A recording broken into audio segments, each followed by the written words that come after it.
Assalamualaikum warahmatullahi wabarakatuh. Apa kabar teman-teman? Balik lagi di channel kajian online. Hari pertama teman-teman penugasan Wakil Presiden kita Mas Gibran Rakaraka di Papua menuai pro dan juga kontra.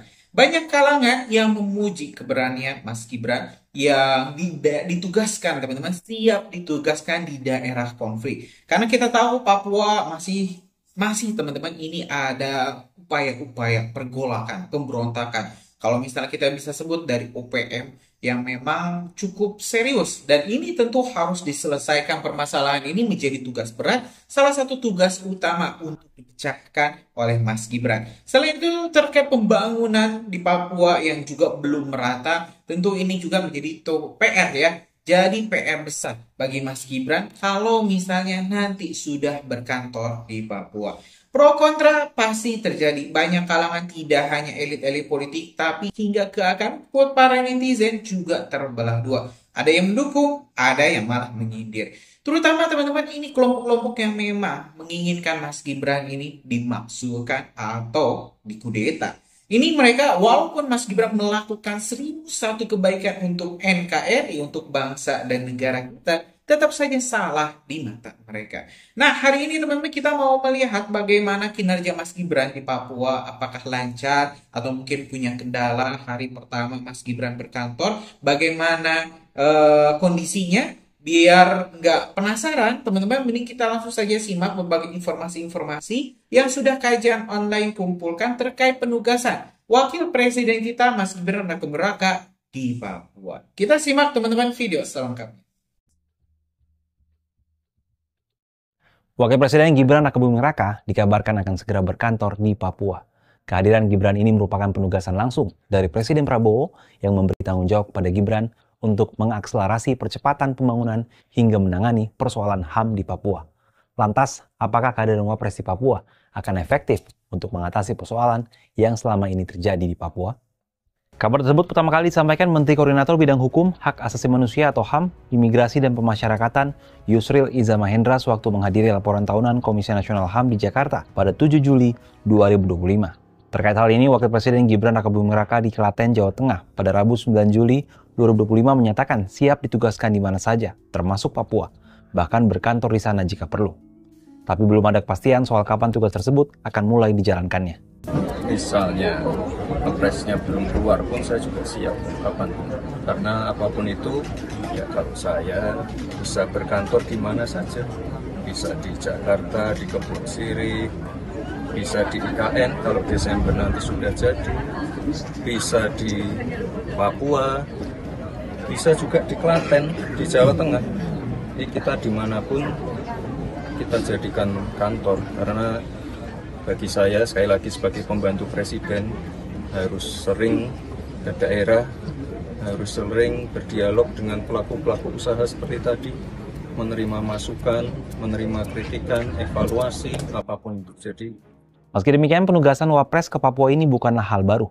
Pada era Presiden ke-7 RI Joko Widodo, Wapres Maruf Amin pernah berkantor selama beberapa hari di Papua. Wapres Amin berkantor di lantai 4 kantor Gubernur Papua pada 9 hingga 12 Oktober 2023.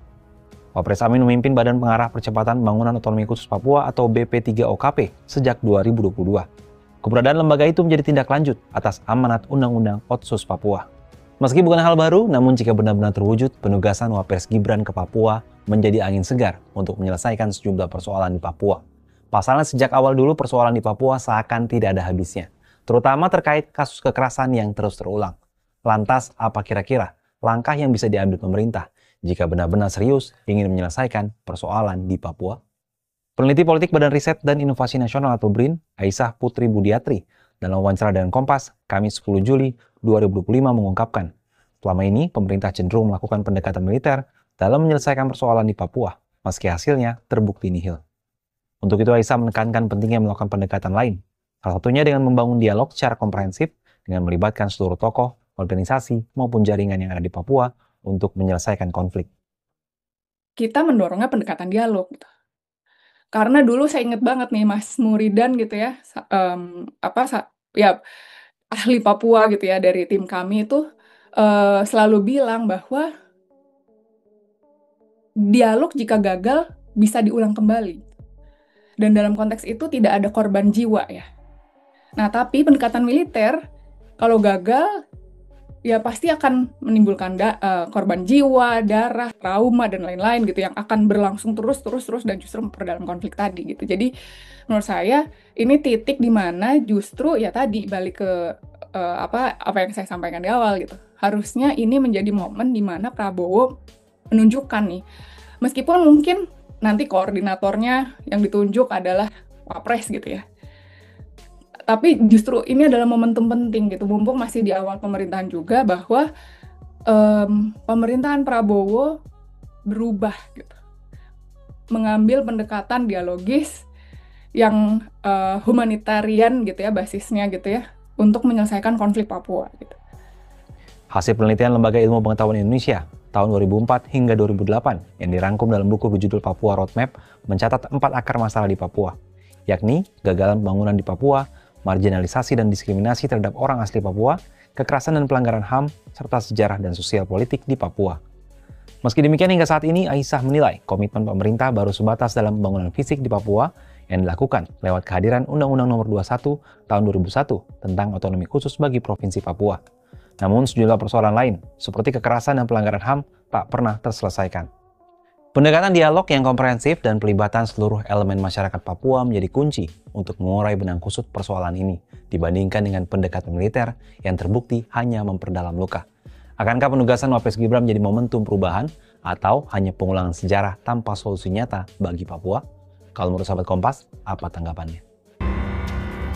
Terima kasih Anda masih menyaksikan Kompas Petang, Saudara. Wakil Presiden Gibran Raka Buming Raka merespons soal tugas menangani persoalan Papua yang sebelumnya disampaikan Menteri Koordinator Bidang Hukum, HAM, Imigrasi dan Pemasyarakatan Yusril Iza Mahendra.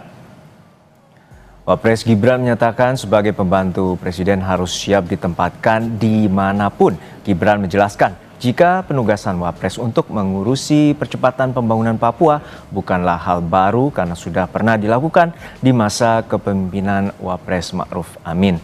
Gibran memastikan jika sebelum keputusan Presiden keluar pun dirinya siap untuk berkantor di mana saja, baik itu Papua, Jakarta maupun ibu kota Nusantara.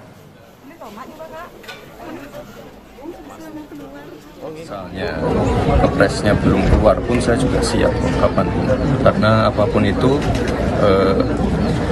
tim dari Setwapres juga sudah sering saya tugaskan untuk misalnya ke Sorong, ke Merauke untuk mengirim alat-alat sekolah, mengirim laptop, mengecek kesiapan MBG.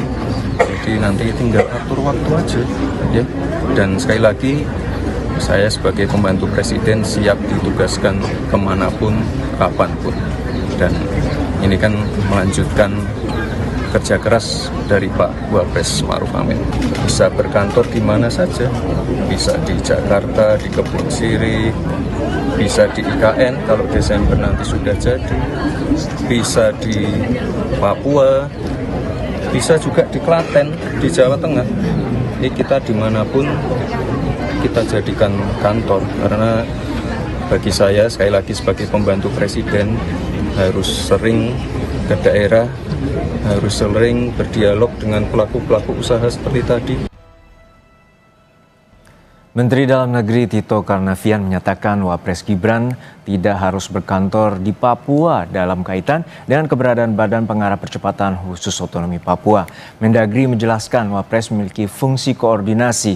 Menurutnya yang akan menjadi pelaksana tugasnya adalah Mendagri, Menteri Bappenas, Menteri Keuangan hingga perwakilan tokoh dari tiap provinsi.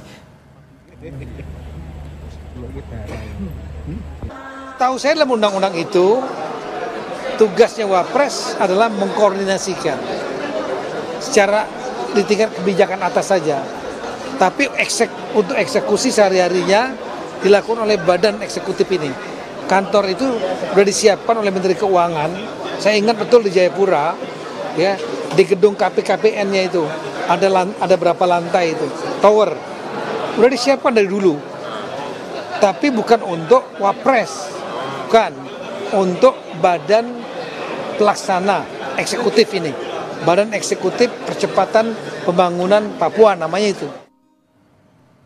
Sebelumnya, Menteri Koordinator Hukum, HAM, Imigrasi dan Pemasyarakatan Yusril Iza Mahendra bilang, Presiden Prabowo memberi tugas khusus kepada Wapres Gibran Rakabuming Raka untuk mengurusi masalah Papua.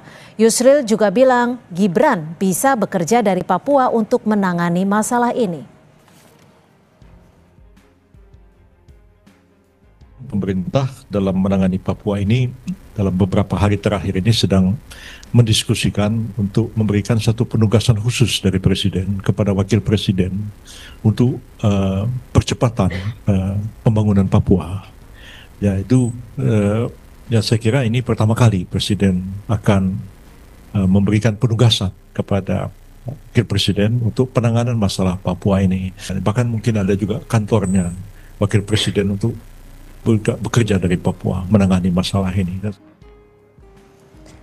Namun Yusril menjelaskan pernyataannya soal Wapres Gibran akan berkantor di Papua melalui siaran pers tertulis. Menko Yusril menyebut jadi yang berkantor di Papua adalah kesekretariatan dan personalia pelaksana dari badan khusus yang diketahui oleh Wakil Presiden.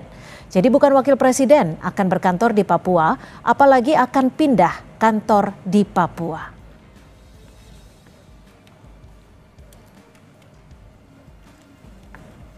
Politisi PDI Perjuangan mempertanyakan penugasan khusus untuk Wakil Presiden Gibran Rakabuming Raka dari Presiden Prabowo untuk mempercepat pembangunan di Papua. Andreas menilai masih banyak masalah yang perlu dituntaskan Wapres saat ini. Hugo menilai penugasan Gibran ke Papua bisa menjadi masalah baru karena saat ini pembangunan kantor pemerintahan di Papua belum merata. Wapres itu apa harus ke Papua gitu. Di sini aja masih banyak masalah kan itu. Jangan sampai bikin masalah lagi di sana. Banyak kantor, baik kantor gubernurnya maupun dinas-dinas itu belum terbentuk di sana, belum dibangun. Oleh karena itu saya tadi sampaikan itu yang penting dulu gitu. Jangan sampai kalau kita ke sana bangun kantor baru lagi, kantor khusus untuk Wapres kan perlu anggaran lagi gitu. Yang satu belum selesai kita bangun selesai, masalah gitu. Dua menteri memberikan pernyataan berbeda terkait tugas khusus untuk Wakil Presiden Gibran ke Papua. Apa urgensi dari pemberian tugas khusus bagi Wakil Presiden Gibran ke Papua? Kita bahas bersama Direktur Eksekutif Parameter Politik Adi Prayitno. Selamat sore Mas Adi, terima kasih sudah bergabung bersama kami di Kompas Petang. Ini kalau Anda membacanya seperti apa terkait penugasan dari Presiden ke Wapres Gibran? Ya saya kira ada dua hal. Pertama kalau mau jujur sebenarnya ketika ada penugasan khusus Wakil Presiden untuk memimpin percepatan pembangunan di Papua, saya kira ini kan mengulang tradisi presiden-presiden sebelumnya. Kita ingat persis SBY juga sempat mengutus Pak Budiono untuk memimpin bagaimana percepatan pembangunan yang ada di Papua dan di Papua Barat. Begitupun dengan Pak Jokowi yang meminta Kiai Ma'ruf Amin untuk menjadi pemimpin yang terkait dengan percepatan yang ada di Papua. Dan ini juga sesuai dengan undang-undang otonomi khusus yang ada di Papua. Jadi sebenarnya ini tidak ada sesuatu hal yang sifatnya baru, karena memang terkait dengan percepatan pembangunan di Papua, itu memang dipimpin langsung oleh Wakil Presiden dan didampingi oleh sejumlah kementerian. Nah, yang menurut saya agak ramai itu, Cynthia, karena ada dikait-kaitkan dengan unsur politis. Misalnya, jangan-jangan ini sebagai upaya untuk dalam tanda kutip ya, mengeksklusi Wakil Presiden. Termasuk juga misalnya di tengah gonjang-ganjing terkait dengan pemakzulan, ini jangan-jangan sebagai pemberi pesan bahwa sebenarnya Wakil Presiden dengan pemerintah hari ini itu baik-baik saja, hubungannya harmonis, jadi tidak relevan jika dikait-kaitkan dengan isu pemakzulan. Itu kan tafsir-tafsir politiknya yang saya kira berkembang di media sosial. Tapi bagi saya secara prinsip ini sebenarnya sudah sesuai dengan regulasi. Tapi bagi saya yang paling penting nomor 3 sebenarnya, ini adalah semacam ajang pembuktian kepada Wakil Presiden Republik Indonesia, Gibran Rakabuming Raka, bahwa posisinya sebagai orang nomor 2 di negara kita mampu menyelesaikan persoalan-persoalan yang ada di Papua yang selama ini memang tidak pernah tuntas. Karena kita tahu, ketika Wapres diberikan tugas khusus, baik di eranya Pak SBY ataupun di eranya Pak Jokowi, itu kan kerja-kerjanya tidak maksimal. Tapi gini Mas Adi, Maaf saya potong ya, penunjukan ini kalau menurut Anda bernuansa politis atau tidak? Karena di satu sisi ini ada dua menteri memberikan pernyataan berbeda soal penugasan, baik itu Menko Yusril maupun Mendagri Tito. Ya, nuansa politisnya itu karena memang dikaitkan dengan dua statement menteri yang beda-beda. Pak Yusril mengatakan soal kemungkinan Wapres akan berkantor di Papua. Tapi kan tak lama setelah itu, Pak Tito misalnya memberikan bantahan dan klarifikasi bahwa sebenarnya tidak harus berkantor di Papua karena tugas seorang Wapres itu hanya sebatas mengkoordinasi, mungkin hanya sesekali tinggal di Papua untuk memudahkan bagaimana koordinasi kerja-kerja yang ada di bawahnya. Yang menjadi ramai itu seakan-akan kenapa statement-statement menteri yang ada di pemerintahan kali ini itu beda-beda. Tapi overall bagi saya ini clear se-clear-clearnya kalau kita membaca Undang-Undang Otonomi Khusus terkait dengan Papua bahwa percepatan pembangunan memang dipimpin oleh wakil presiden. Yang jadi ramai itu karena selalu dikait-kaitkan dengan kondisi politik saat ini. Oh ini misalnya, oh jangan-jangan sebagai upaya untuk membuat supaya Pak Wakil Presiden itu tidak terlampau banyak bermanuver di Jakarta. Dikait-kaitkan dengan isu pembangunan. Itu dikait-kaitkan atau memang yang beredar isunya di elit politik saat ini, Mas Hadi, menurut Anda? Saya kira itu dikait-kaitkan ya di media sosial. Dan kita juga tidak bisa mencegah siapapun untuk melakukan spekulasi. Artinya apa? Secara argumentatif sebenarnya harus kita akui ada undang-undang yang memang bagaimana wakil presiden itu dialah panglima ketika ada percepatan pembangunan di Papua. Meski secara prinsip nuansa politiknya ketika bicara tentang wakil presiden itu pasti merembet kemana-mana. Oh ini dikucilkan lah, harus berkantor di sana lah dan seterusnya. Tapi bagi saya adalah ini semacam moment of the truth bagi wakil presiden membuktikan bahwa persoalan Papua itu bisa selesai dan bisa beres ketika sang wakil presiden itu mewakili kelompok anak-anak muda dan milenial yang katanya banyak inovasi. Ya, Mas Hadi, terakhir menurut Anda, ini sesuai dengan tugas konstitusional ketika Wapres Gibran ditugaskan untuk mengurusi masalah Papua termasuk bisa sesekali berkantor di Papua? Tentu sesuai dengan konstitusional, bahkan kalau kita membaca undang-undang yang lebih luas, posisi wakil presiden itu adalah pembantu dari presiden. Jadi apapun yang diperintahkan oleh presiden, kalau presiden sudah memberikan perintah, meminta petunjuk, saya kira wakil presiden itu memang harus tegak lurus. Kalau ada perintah untuk tinggal di sana, untuk stay di sana, termasuk berkantor di sana, ya apapun judulnya harus diikuti. Tapi secara prinsip, kalau kita mengacu pada korespondensi peristiwa politik sebelumnya, Wapres-Wapres itu hanya sebatas koordinator untuk mempercepat proses pembangunan yang ada di Papua. Tapi bagi saya, semoga ini bukan hanya tanggung jawab regulasi.